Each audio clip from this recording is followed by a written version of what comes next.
the view of a very typical Japanese, well, Tokyo neighborhood. High-rise buildings all around. You can even see the highway in the distance. Hey everybody. So I am in my final day. Hi, I'm in my final day here in this apartment. I've been living in a place called Shinozaki for the last 13 years. And I wanted to share with you my experience, or I guess I can put it better, my apartment. Now, they say home is where the heart is. Home is home sweet home, but I gotta tell you something. Home is also where all your stuff is, and it ain't in here anymore. but I wanted to, before I leave, just give you a tour, because I've always promised people who are watching this series for a long time, everyone's been asking me to do a house tour. So I said, well, you know what?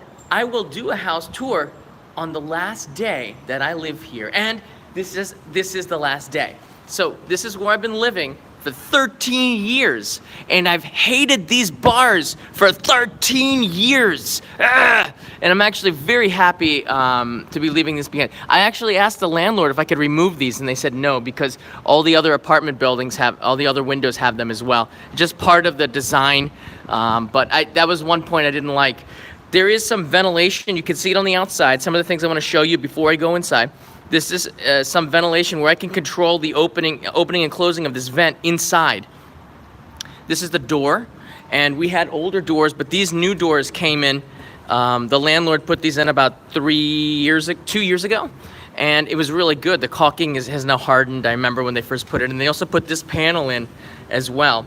And this here is a camera that will let me know who's at the front door, so I can either open it or not open it. Yeah, maybe the bars are there to keep the thieves away, but I gotta be honest with you, there aren't that many thieves, because if you look down here, that there's the police station. So I can't imagine there's gonna be a lot of thieves breaking into houses where the police station is just like 100 meters away. I could just walk outside my front door and scream, and the police will come right immediately. One of the advantages to living right by the station. All right, this is the gas unit. Let me show you here before I go inside. This is the gas unit. This is where, now in Japan, gas, they come with gas bottles, and the gas man will renew the bottles every now and then. And if you look in here, one of the things, wow, I've only been here a few times. One of the things that they teach you is that when there's an earthquake, here's the valve, and when there's an earthquake, this button will pop out. And when this button pops out because of the earthquake, usually very strong ones, it stops the gas. And if I push the button after, it restarts the gas. So there's a lot of safety measures to make sure that when there's a massive earthquake, the gas does not, explode. You know what I'm talking about? Why did I just laugh right there? Because that was a serious thing. All right, so I'll be sad. This is the last time I'll see this gas unit. Rinai is the thing. All right, let's go inside. Welcome to my humble apartment, which is now empty. Like good Japanese families or people who live in houses. This is called the genkan, or the entrance. And you can see there's a step here. And usually when you enter, you'll take your shoes off here, and it's nice to turn it around. So for easy access, I shall do that right now. Actually, I sort of did that wrong, because you should take off your shoes and not step in the mess, but it's the last day. Give me a break. All right, here we are. You can hear the echo of the apartment. This is where I've been living for 13 years. And I gotta take this off too. This is a light. I got this at, I almost forgot about this. I got this at Nitori about, 13 years ago when I first moved in. Japanese apartments also have smoke detectors. This was standard in the apartment when I moved in. What we have here's the kitchen unit. And this is actually quite a large room. This is quite a large room for a Japanese house. We call this, I'm at the end of the bathroom now, so you get a good scope of it. This is a 2 LDK apartment. Means it's a LDK is living, dining, kitchen, and 2 is the 2 rooms, one here and one here. And I'm going to show you that in a second, but this is the living, dining, kitchen room. And when I first came in here 15 years ago, it was just, I couldn't believe the amount of space, because I've been living in an apartment in central Tokyo in a place called Futako Tamagawa. And when I saw this was double the size of the apartment that I was living in. And I just absolutely fell in love with this right away. Let's take a look at the kitchen here. Now, this unit has a lamp and vents here. This turns it all off. This is the light, this is the fan, and the lamp, and this cuts it. So it has a weak and a strong fan in here, and it takes all the smoke and the steam out from the 3 gas burners, which I really loved. Down here is a rack where you could cook fish. I've never actually cooked anything in there, so I don't know why this is actually dirty. This is good for, I have to clean this up. I never used this, ever. So it looks a little bit old, but I just don't grill fish in my house because it makes it stink. Underneath here, there was some nice space. It's kind of nasty, but there is another place to cut the gas. You can see here in the Japanese houses, I leave the instruction manual for the next person, but there's a place where you can cut the gas as well inside of the house. A little place for wine, maybe, I don't know. And some more storage space. This is a nice check from me also to, that's where I had Mr. Bean was hanging there, if you ever saw some of the cookie shows that I did. One with Jennifer and with cheese. You know, just stuff to put there. Here's the sink. Now, it's just a sink. I don't think there's anything special. Hot, cold. There was a little pink here thing to tell you which one was hot and cold. Lots of mold in here. This is where the refrigerator was. You can see the shadow of where the refrigerator was for 13 years, plugged in here. This on the wall. This here is the gas unit. And Rinnai makes, the one in my new apartment is the same. Rinnai makes it. This is Nuruku, and this is Atsuku, so you can control the temperature. It's now set at 44 degrees Celsius, and you can...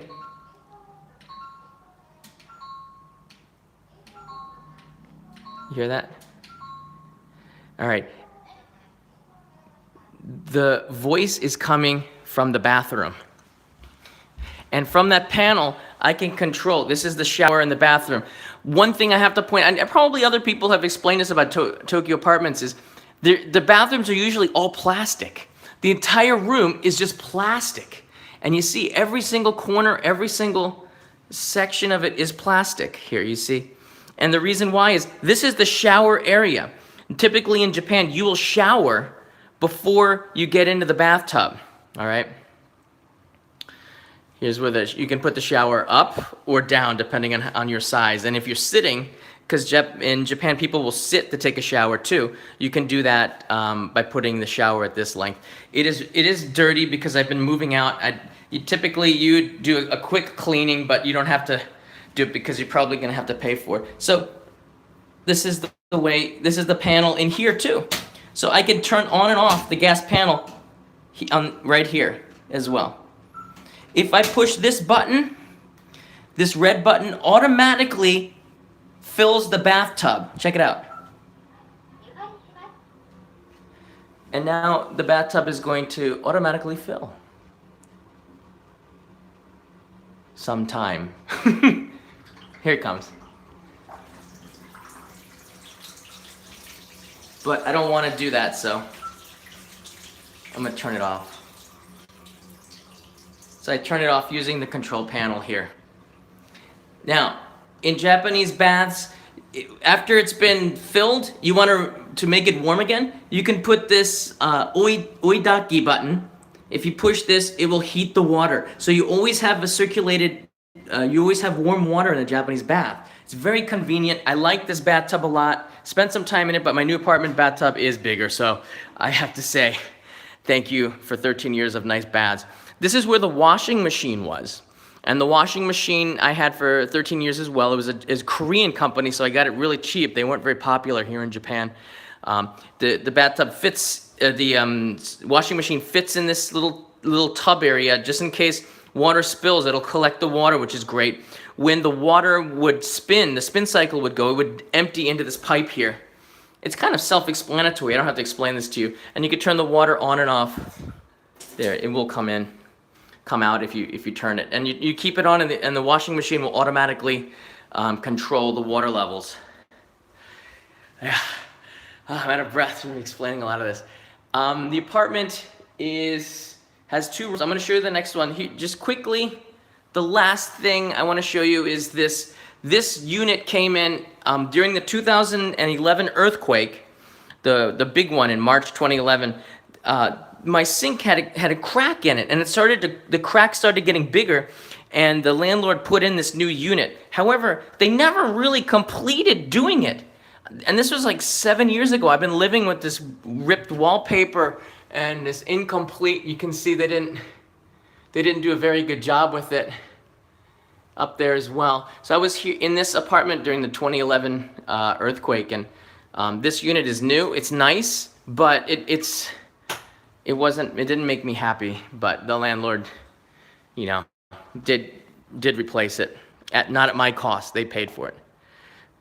If you remember outside, this is the little monitor so I can see the people outside, and I can call, "Hey, how you doing?" Nobody's out there to listen to me, but this is something that was really convenient. And I liked. All right, now, this is so cool, apartment tour. So let me put this down for a second. So now I'm going to take you into the tatami room. This tatami room has always been very important to me. Why? I've always thought that when you live in Japan, you really need to have a tatami room because it makes you feel like you're in Japan. I mean, you just don't have tatami rooms in other countries. I've never seen one in the United States where an apartment came standard with a tatami room that you yourself didn't have to put in there. This apartment did come with a tatami room. And right now, I'm showing it to you. I also did some other episodes that you might have seen only in Japan. These doors slide like this.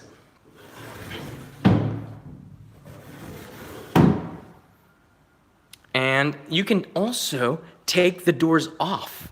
And when you take the doors off the hinges, you can put them against the wall on the inside. And what it does is it makes a massive room. So you have this room, and then you have this room, and it's just all opened. And I used to do that when I had parties. If I had 30 or 40 people over, and I did fit 34 people in here, I would open the doors like this. Oh, that shouldn't be there. So this is the tatami room. 1, 2, 3, 4, 5, 6 tatami room. There's a little panel here. I would sleep in this room, and the echo is gone. The echo's gone. I would sleep in this room typically. I had a futon, and a futon is it's just like a mattress. It looks like a dog pad if you're unfamiliar with the futon. There's no frame with futons in Japan. It's just basically a mattress and a comforter, and that's how people sleep in Japan, and that's how I've slept for 18 years, and I wouldn't want it any other way. I think when you're in a tatami room, you want to sleep on a futon, and I would put the futon this way and sleep at night. It's very comfortable. Here's the closet, tons of closet space, very deep. You can put the futon, I had little racks in here, but you can put the futon away underneath here, and then you would have this room completely open, which I really liked about futons. If I had a bed, you can't put that away, but the futon, you can put it away. You fold it and put it away, and that was really nice. I love the closet space. I put my dresser in here. I would put shoes, and if people came in suddenly to visit me, I would throw all the clothes into the closet and close it so nobody could see anything. So that's sort of a secret between us, okay? Yeah. So this is what the closet looks like.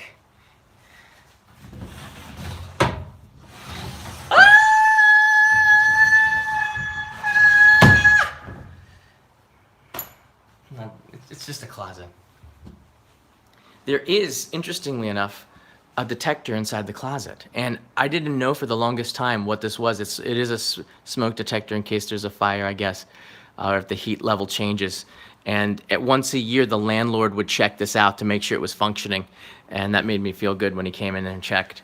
Although I had to clean the closet because I didn't want to see my landlord to see the mess that was in here. Yeah. That was a girly scream. What are you gonna do? If I didn't do a girly scream, it would be just it would freak out the neighbors. Girly scream. Neighbors have kids that are girls, so they always scream like that. Now I'm just trying to make excuses for my girly scream. This is the balcony. It's sort of a mess now because, as you can see, they're doing construction, and one of the reasons why I'm so happy to be moving is that this building has been having drills and hammers and just so much noise because it's undergoing renovations on the outside. Thank you, John Smith, for that. Yeah, it's going. So I'm very happy to be leaving at this particular time, but the apartment is going to be so much more beautiful after they finish the renovations.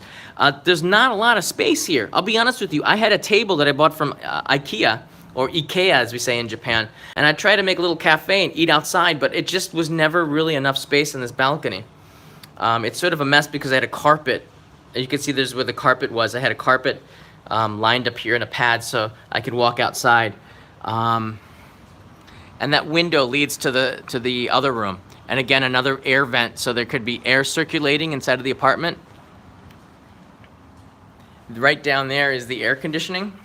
And I have to tell you something, this is the only room with an air conditioning right here.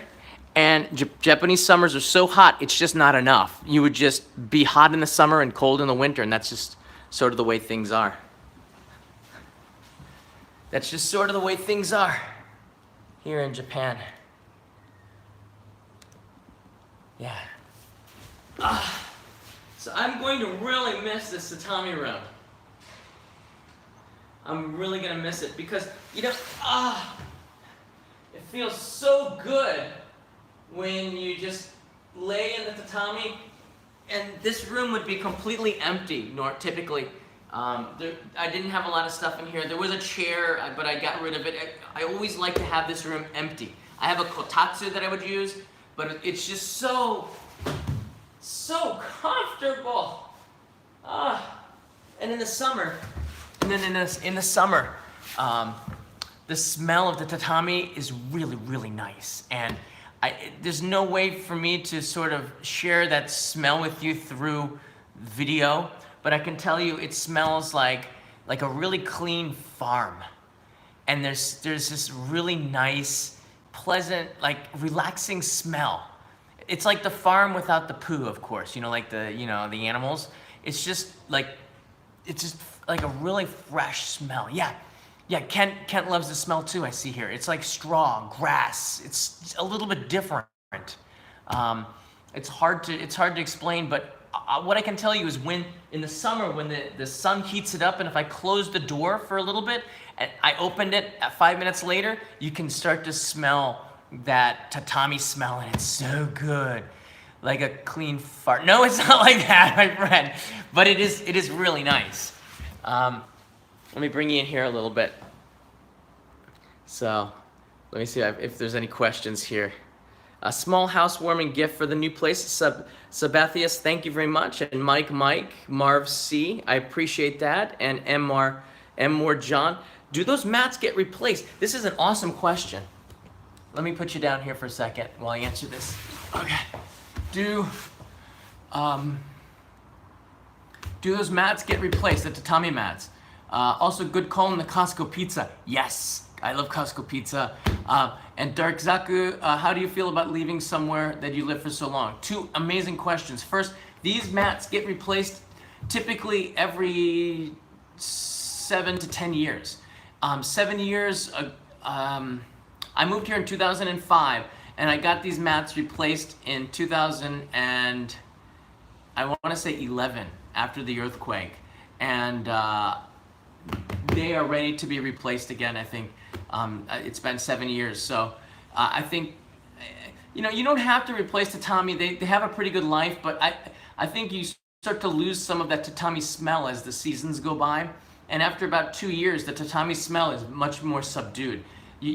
Fresh tatami, it's like, it's hard to explain, but when I have this tatami room, I believe in my soul that this room is alive, okay?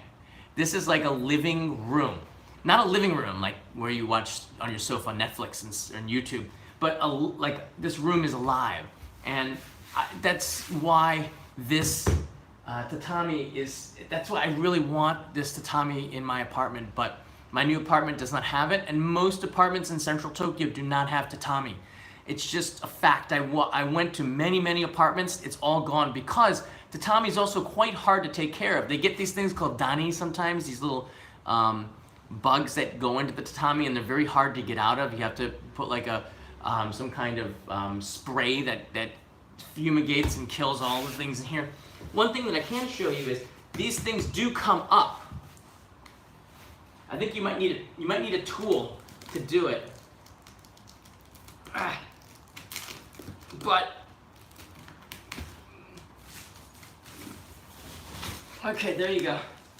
This one is a one-sided tatami mat, and typically, well, sometimes there'll be two sides. Okay, this one's just on one side, and when they take it out, they throw the whole thing out. It's pretty thick.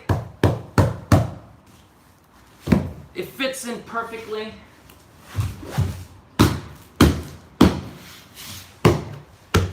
And that's what a tatami room is like. As I said, for me, I don't think I would think I was living in Japan without a tatami room, but I've been here so long that I know I'm in Japan. But when I first moved here 13 years ago, this was just a huge selling point. I said, awesome, tatami room, yes. And I will miss it a lot. It feels very strange to be leaving here because, you know, yeah, I do have hair underneath here. It feels very strange to be leaving here because, like, whenever I finished work, whenever I did an NHK shoot or I was out filming in location in Hokkaido or Kagoshima or Aogashima or one of the faraway places, I would come back here. And I would put my camera in, and I'm going to take you to the next room. Hold on a second. It's much cooler. I keep the fort down because my hair is a disaster if I don't wear a hat. All right, before I take you into the next room, this is the breaker. And there's only been 4 or 5 times where I used too much power or an earthquake or something would break the light. And usually the breaker is above somewhere, either in a cabinet or near the bathroom. These will control different areas of it, and it will just the breaker will go off sometimes. When you go into a new apartment, you want to turn that on, or else the power will be off. So, and there's a look back at the door. This room is my office. This is where I did so many Only in Japan episodes in this room. I was an editing master in this room. I would work all night into the morning, and I'm going to show you the view from the window. This is a room. I was glad to have this. I could close the door if I wanted privacy, but I always lived alone. Now I'm married, and it was nice. I had a blue carpet in here. It was always a disaster and very messy because I was always away. I'd come home. I come home from location shoots so tired. The first thing I do when I come home is start recharging the batteries of all my cameras and taking the SD cards and backing them up onto 3 or 4 terabyte hard drives. And once I backed up everything and I'd started recharging all my batteries, then I would go to sleep. I made this as a ritual because if you do things without taking those steps before you go to sleep and relax, it's harder to get them done later on. And let me just take you in here. I wasn't crazy about the pattern of this, but it is what it is. We get a nice echo in here. Thank you, Deborah, for the... Deborah is reading my mind, yeah. I'll tell you, you know what? Next week, we're going to get my wife onto the show, and you guys can ask her questions. I don't want to introduce her until she's comfortable, first of all. And when she feels comfortable, I want her to answer your questions herself, because I don't want to talk for her. She's my wife, so I think she can do that for herself. And if she struggles with English, I'm gonna help her. But I do appreciate that. Varun, John, you are one of the most humble vloggers I've known. Varun, I'm just me, man. That's I don't know if I'm that humble, but I really think that people who talk so highly of themselves, I think for me it's a turn off. So I think if I do good work, I don't have to talk about it. I don't know if that makes me humble, but I appreciate it. Debbie Duo, thank you for that. That's awesome. Jem, awesome videos. Watching videos making me want to live in Japan. And you might be in an apartment like this. Here we are. And Chris Martin, how hard would it be for a not Japanese person speaking to rent an apartment, and what's the biggest problems you've had in your apartment? This is a really good question. Let me introduce this room, and I'm going to get to that. That's a great question, Chris. Again, we're live right now in my apartment for the last time. This is the view that I've had for a long time. Now it's obstructed by the place where construction workers are going to be working on it. But I could see, I kid you not, on a clear day, and it's too bright, I could see Mount Fuji right there. Mount Fuji was right there. And Tokyo Tower, the top of Tokyo Tower was right there. And before they built this apartment building, it was an amazing view. And for the price that I paid, the rent, and I'm going to talk about that in a minute when I address Chris's question, was just absolutely, I mean, it was a steal. And here's where it was, if you remember from the balcony, here's the vent that you can open to let some of the humidity out. Because Japanese apartments often have not enough light, and if there's not enough light, then you can get fungus. Between these two buildings, I'm going to tell you right now, see right between these two buildings, that is where I would see Tokyo Disneyland's fireworks every I think it was 8 p.m. or 8:30 p.m. depending on the season.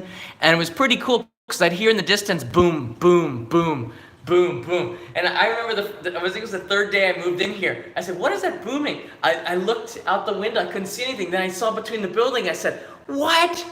No way! So between these buildings, I could see Tokyo Disneyland's fireworks every night. It was really cool. And that got old after about a month or two, but it was still kind of cool.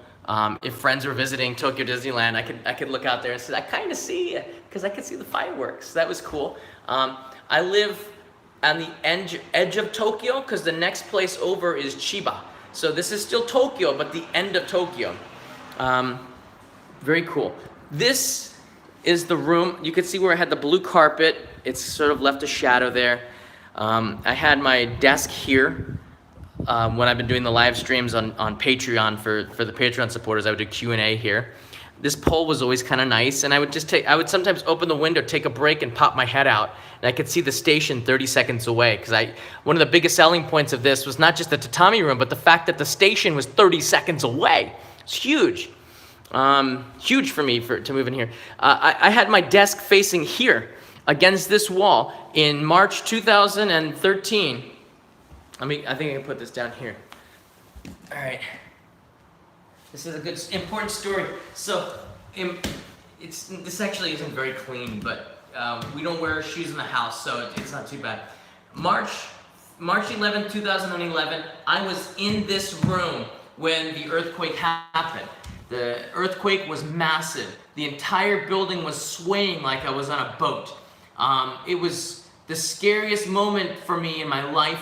While I sat here, I was frozen like a deer in headlights, like this. And I did not know what to do.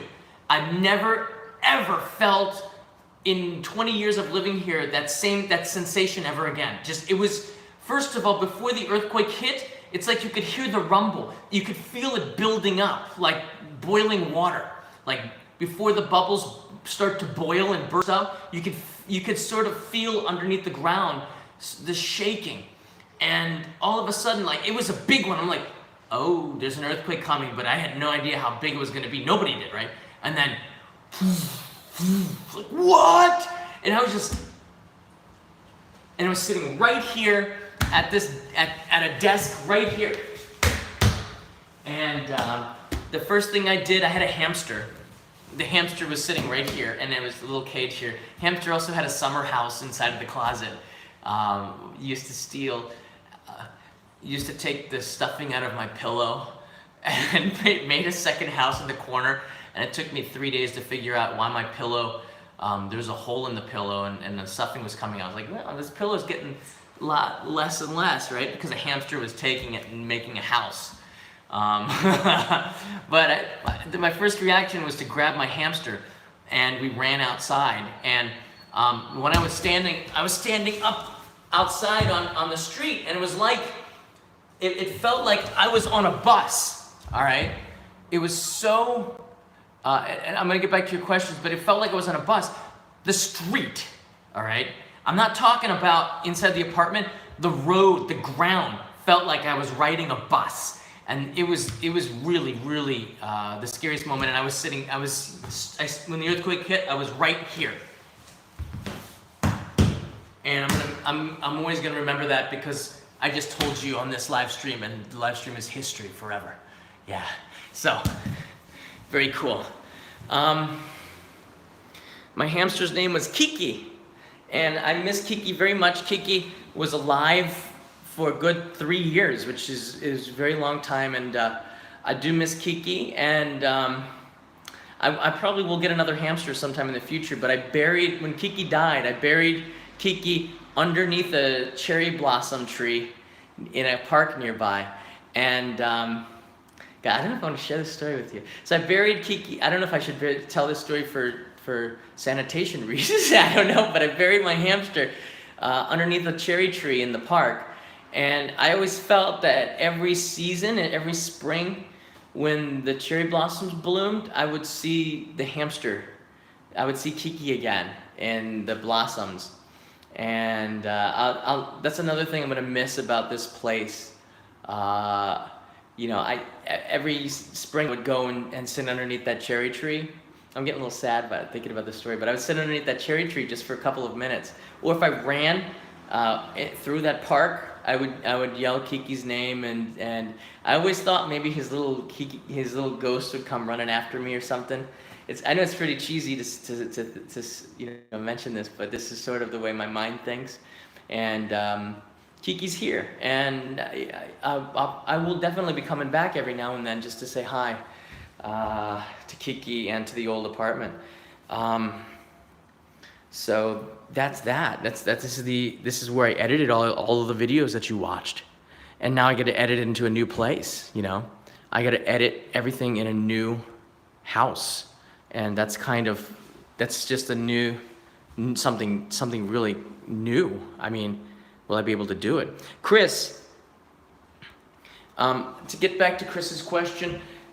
You know what? It's getting easier and easier to rent an apartment. I think if you Google search it, I made a show for NHK's Tokyo Eye program 2 years ago, I think it was, about renting apartments, and it's getting easier and easier to do that. If you have the visa and you have the proper documentation, you can rent an apartment in Tokyo. Now, a lot of you might want to live in a really expensive high-rise apartment or something, but they do background checks on you, and if your salary is not, you have to, the rent has to be about 30% of your income or less.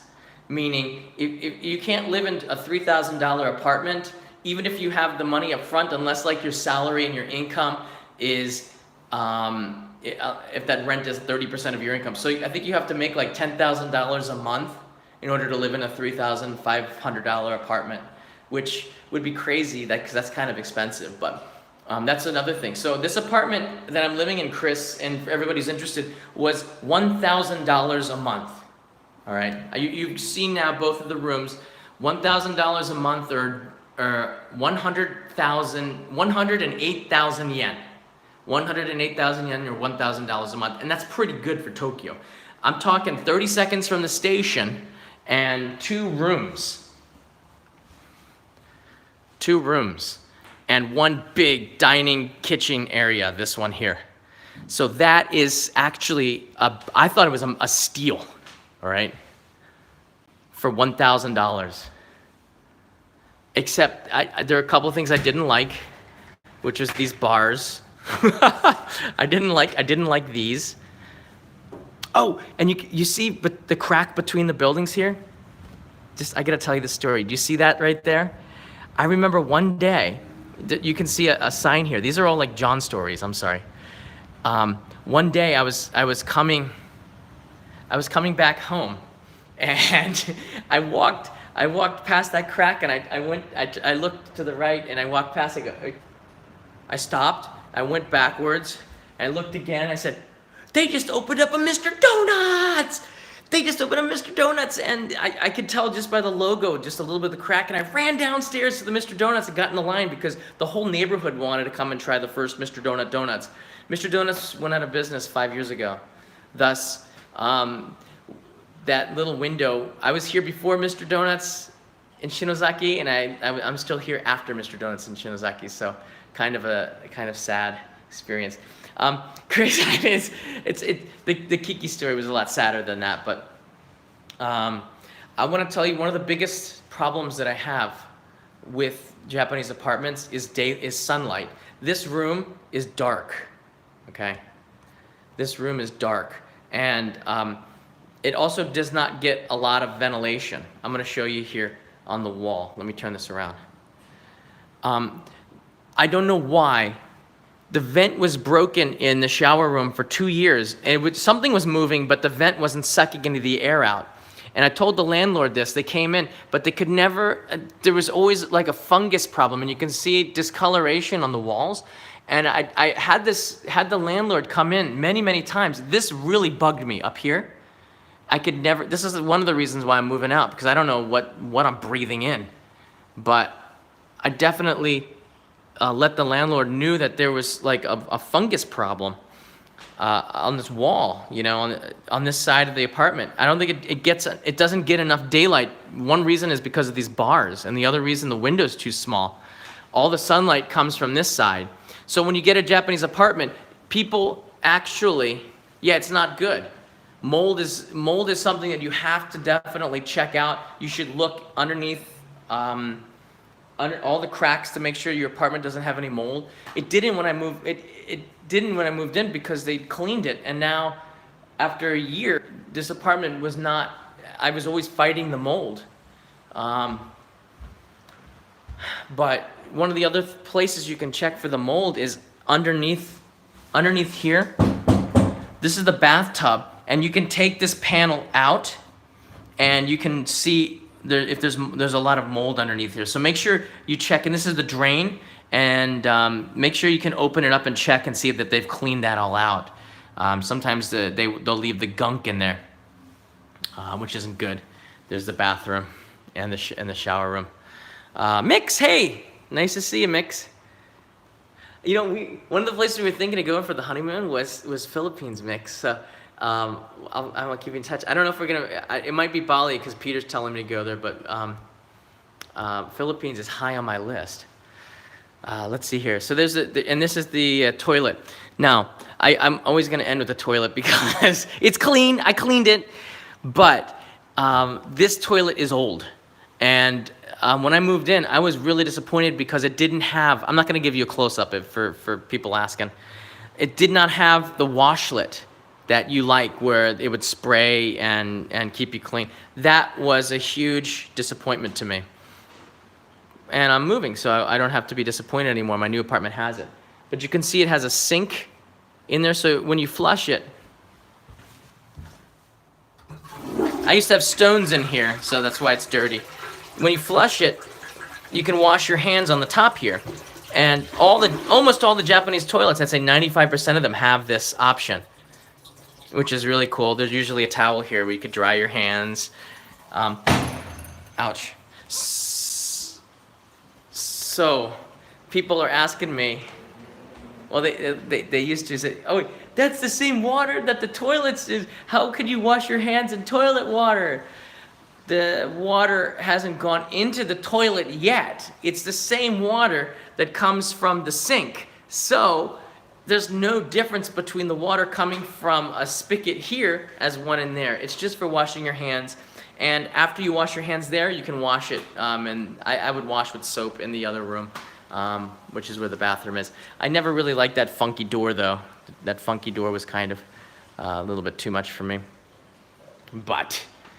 And here's the vent. It was open, and still we had the fungus. Look at that on the wall. I told the landlord about it, so you can pull it out. I pushed it in, but you can pull it out, and that lets out the humidity. But in the summer, Japanese summer is so humid, you will get like fungus if you don't get the humidity out, or you're not using air conditioning. This is absolutely awful.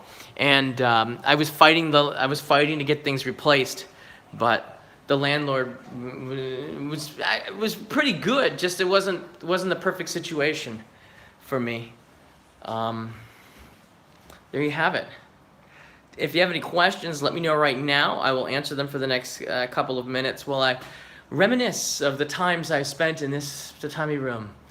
Man, it is kind of sad to go. Here's the remote control for the air conditioner.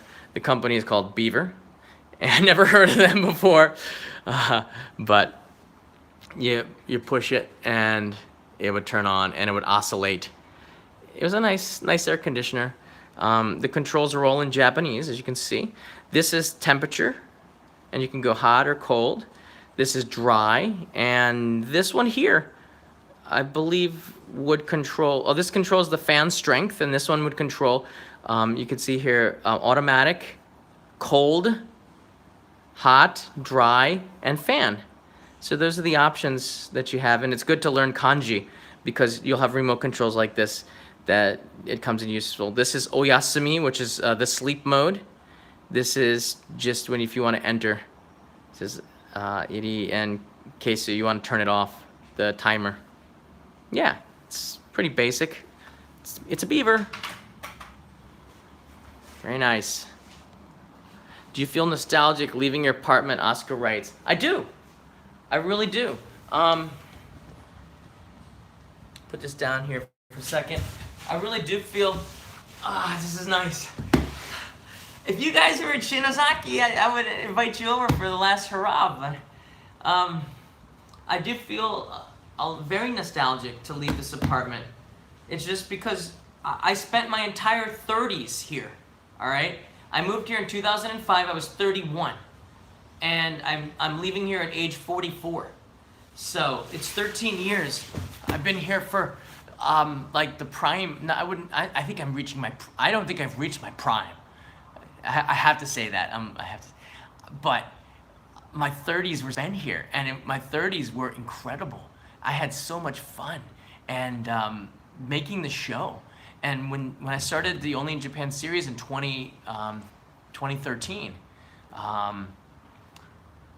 This is where the ideas came. I was thinking of this in 2011 after that earthquake. I showed you in the other room what had happened, and just to put a ribbon on this, just to tie up that story. And after the earthquake happened, a lot of foreigners were leaving. And I'm talking like Westerners, mostly Westerners, left because of fears of radiation, and we just didn't have any facts. The one thing that I knew for sure was that I was not leaving. If people in Japan are going to suffer with the radiation, then what the heck am I going to do? Because this is my home. My parents, we really didn't know what was going on either, and I didn't think that it was that bad, because everything seemed to be contained in that one area up in Fukushima. And then we're talking like 7 years ago now, but 7 years ago now. But I didn't leave. There were times where I was worried. I did look at flights, but I never left. And my friends, I had a lot of friends. Almost all my friends left. Almost all my friends left for a period. I went down to Osaka for 4 days because there was so much shaking in Tokyo that I was getting seasick because of the aftershocks. So I went to Osaka for 4 days to kind of reset and get some food because there was a supply chain problem and we didn't get a lot of food at the supermarket. The aisles were bare because the supply chain was messed up after the earthquake. So I actually went grocery shopping in Osaka and I brought stuff back to Tokyo. And the foreigners who left, we called them fly jeans, like gaijin, fly jean. And they flew away and they didn't stick it out. And those people, yeah, they had their reasons, but I stuck in there because this is my home, and I would not leave. And the fly genes left, and some of them never came back. Some of them never came back. Some of them did come back, but I always look at them like, you left, I stayed. So the kids go home and the men stay behind. Even though I still don't know if I suffered as a result of staying, but that's not the point. This is deserters. That's right, Katie Walker. Deserters. But to me, Japan is my home. I love it here. I'll do everything I can to support it, except for joining the army, because that would, as an American citizen, you can't do that. All right. Electrical sockets, you'll notice they don't have the middle one like in the United States. There's like a ground. There's just two. And if you cut that third little prong on the US ones, they'll fit just fine. This is a cable. All the rooms have a cable to set up a TV. And all the rooms in this house will come with a little bit of mold. So as you're looking at it there. The voltage is 100 and the US is 110. The electrical appliance that you have in the United States will work here. All right, and vice versa. If you buy something in Japan, you don't need a converter to make it work in the United States. I love that. So hair dryers, vacuum cleaners, stuff that I would get as presents from my parents, I could actually plug it in here and use it just fine. The difference between Europe and the United States, we don't have to deal with all these different prongs. Yeah. So there you have it. That's my apartment. I'm very, very sad to be leaving. I do feel extremely nostalgic. Excellent questions you guys had on this, and I'm gonna have to say goodbye because the guy is coming to take my key. He's gonna be here any moment now, and that's it. This is the last time we can stay together in this apartment, and I'm all the way at the end of the corner, and I've really loved the time here. I love the memories of the people that came to visit me and the parties that I had here sometimes, and the nice views and the quietness of this neighborhood. Going on midnight snack runs here, I would bring the snacks back and eat them here, whatever I didn't finish. It was just such a nice place to live, and I will very, very, very much miss it. It's one last walk through. I really will miss it a lot.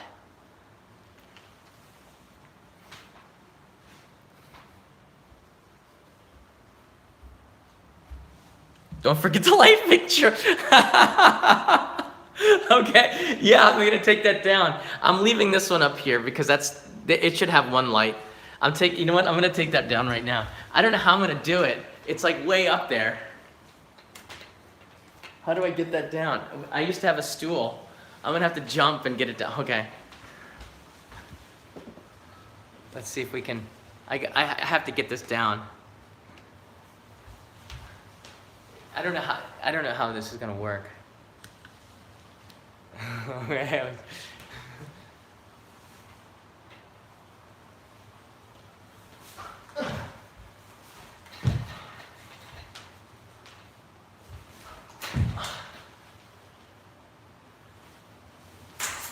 Oh, that was close. That was close.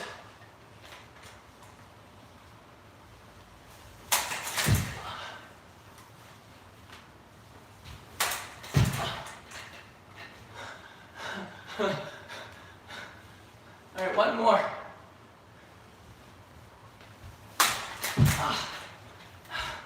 All right, I'm gonna do it later. Any tall, 210 centimeter basketball players, 6'5" basketball players in the neighborhood, like right now, I can use your help.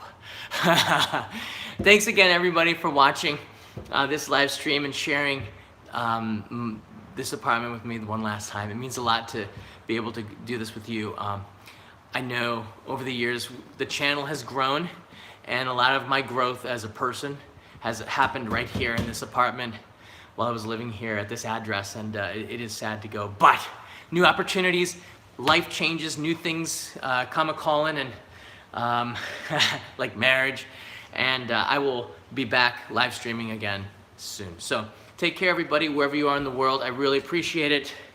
The support, the love, and this apartment, which we can now all share together because you've been in my apartment now.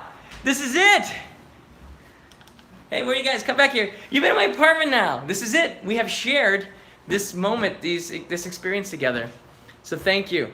The rest of this time is going to be spent by myself as I get ready for the end. Thank you.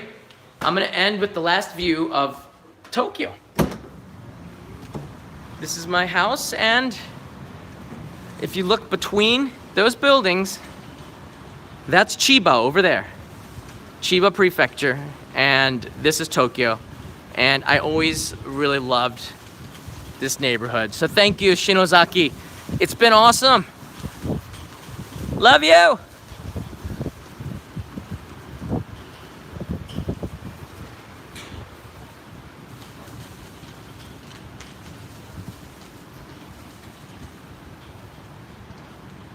Bye, everyone.